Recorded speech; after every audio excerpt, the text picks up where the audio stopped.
আসসালামু আলাইকুম। আজকে নতুন আরেকটা ভিডিওতে আপনাদেরকে স্বাগতম। আজ আমরা দেখব কিভাবে হাইলাইট করতে হয় একটি আমরা অনেকেই এইভাবে অনেক বড় শিটে কাজ করি এবং সেই জায়গাতে আমাকে সিলেক্ট করতে হয় কোন রোয়ে আমরা আছি সেটা দেখার জন্য। তো আমরা এটাই আজকে করব। দেখা যাক আমরা একটা নতুন শিট নেই। এই শিটে আজকে কাজ করব। তো এই শিটে আমরা এসে সর্বপ্রথম পুরো শিটটা সিলেক্ট করে নিব কন্ট্রোল এ দিয়ে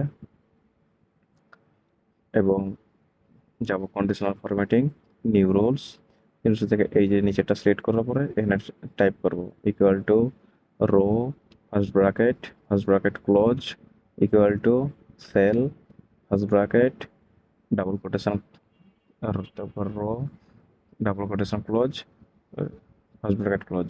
এই ফরম্যাট থেকে আমরা ফিল কালার সিলেক্ট করে দেবো যে আমরা কী কালার চাই, আমাদের হাইলাইটের জন্য কোন কালারটা দেখাবে। আমি সিম্পলি এই কালারটা সিলেক্ট করলাম। আপনারা যেটা খুশি সেটা টাইপ করতে পারেন। তারপর এখান থেকে ওকে। এই যে দেখেন আমার এই প্রথম সারিতে এটা সিলেক্ট হয়ে গেছে। এবার কীভাবে আমরা হাইলাইট করব, যেখানে সিলেক্ট করবো সেটাতে, তার জন্য আমাদের শিটের রাইট বাটন ক্লিক করতে হবে এবং ভিউ কোডে যেতে হবে। ভিউ কোড থেকে আমরা এই জায়গা থেকে জেনারেল থাকে ওয়ার্কশিট করে নেব। অবশ্যই এটা ওয়ার্কশিটে হতে হবে, জেনারেল করলে হবে না। এবং এই ওয়ার্কশিটে সিম্পলি আমরা টাইপ করব টার্গেট ডট ক্যালকুলেট এবং এই ডায়লগ বক্সটা ক্লোজ করে দেব। ব্যাস, এবার আমরা যেখানে ক্লিক করব সেটাই হাইলাইট হবে।